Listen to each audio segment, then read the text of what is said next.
السلام علیکم۔ ہاں جی، کل ہم کر رہے تھے، آج کل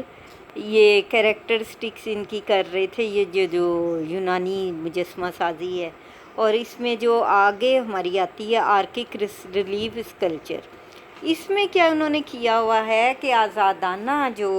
کھڑے مجسموں کے علاوہ ریلیف مجسمہ سازی بھی کی گئی ہے۔ اب میں نے آپ لوگوں کو پہلے بھی سمجھایا تھا کہ جو ایک ریلیف ہوتی جو کہ دیوار کے اوپر ابھرا ہوا بنایا ہوا ہے، اور جو ہم نے اسکلپچر میں نے آپ لوگوں کو بتایا تھا وہ راؤنڈ ہوتا ہے، جو کہ 4 سائیڈڈ ہوتا ہے، ہمیں ہر طرف سے نظر دکھائی دیتا ہے۔ تو اب یہاں پر اگر انہوں نے یہ جو ہے اس میں انہوں نے کیا تھا، اس دور میں انہوں نے آزادانہ مجسموں کے علاوہ کیا کیا تھا، ریلیف مجسمہ سازی بھی کی تھی،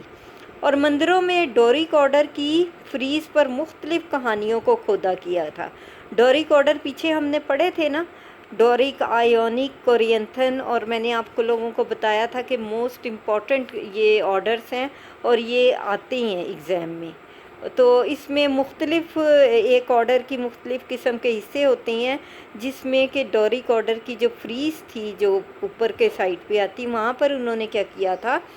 کہ مختلف قسم کی کہانیوں کی السٹریشنز کی تھی، یعنی انہیں کھود کے بنایا تھا۔ فگرز کیا بنائے تھے؟ بھاری بنائے تھے، فلیٹ اور چہرے کے تاثرات کے بغیر بنائی تھی، اور بہت سی عمارتی سنگ تراشی چھٹی صدی کے وسطی دور میں یونان میں کی گئی۔ پھر ایتھین کے جو تھے انہوں نے بے شمار کام کیا، اور اس کے علاوہ انہوں نے جو ہے پورا سر کمپوزیشن بھی اس میں ایک شامل ہے، جس میں 2 لائنس اٹیکنگ اے بل، 3 ہیڈڈ جو انہوں نے ایک بنائی تھی فگر، اور یہ تمام جو انہوں نے فگر جو بنائے تھے وہ سنگ مرمر میں بنائے تھے، اور پھر انہوں نے مختلف رنگوں میں ان رنگوں سے اسے مزین کیا تھا، یعنی اس نے پینٹ بھی کیا تھا مجسموں کے جسم اور لباس کو آزادانہ کھڑے مجسموں کی طرح قدرتی انداز میں بنایا گیا تھا۔ پھر جیومیٹرک دور میں انہوں نے سنہری دور یا کلاسیکل دور کے درمیان ایک رابطہ ہے، یعنی ایک ٹائم پیریڈ ختم ہو دوسرا شروع ہو، ایک اس کا ٹائم کے درمیان میں ایک کڑی ہوتی ہے، جیسے اس میں ایک رابطہ ہوتا ہے، تو اسی طریقے سے ایک جب ٹائم پیریڈ ختم ہوتا ہے ان کا، جیسے جیومیٹرک دور ختم ہوا یا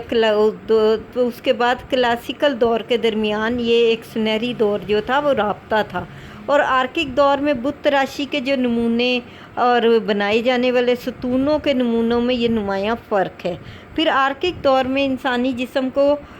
قدرت کے زیادہ قریب بنایا گیا، یعنی وہی میں نے جو آپ لوگوں کو پہلے سمجھایا تھا کہ ریئلسٹک بنایا تھا،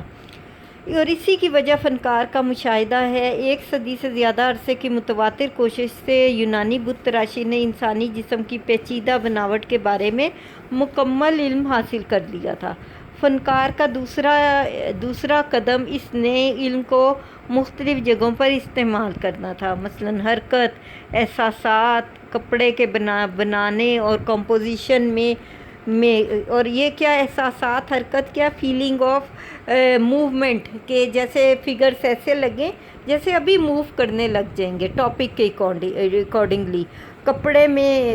موومنٹ، جیسے کپڑے کے اندر لگے کہ ریئل باڈی ہے، ریئلسٹک یعنی بنایا۔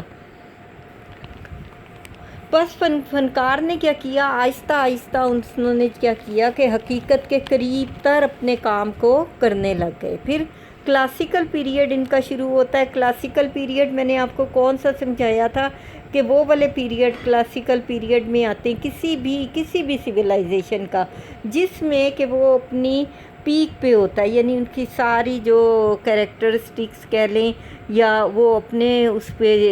پیک پہ ہوتا ہے، اپنے عروج پہ ہوتا ہے۔ اور یونانی اور 5ویں صدی کے وسط اور 4تھی صدی کے آخری چوتھائی حصے میں ثقافت کے لحاظ سے یہ چوٹی پر تھا۔ اس دور میں ذہین اور قابل فنکار یونان میں جمع ہو گئے تھے، اور انہوں نے انسانی جسم کو خوبصورت بنایا، ان کی ساخت اور بناوٹ کی باریکیوں کا خیال بنایا، یعنی اس کو بڑی ہی ڈیٹیل میں بنایا۔